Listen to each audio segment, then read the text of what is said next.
করো করো। হাওয়ার গল্প আর পাখিদের গান শুনে শুনে আজ এই ফাল্গুনে দুটি চোখে স্বপ্ন শুধু আঁকো।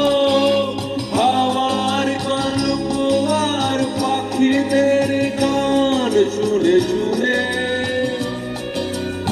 আজ এই ফাল্গুনে দুটি চোখে স্বপ্ন শুধু আঁকো।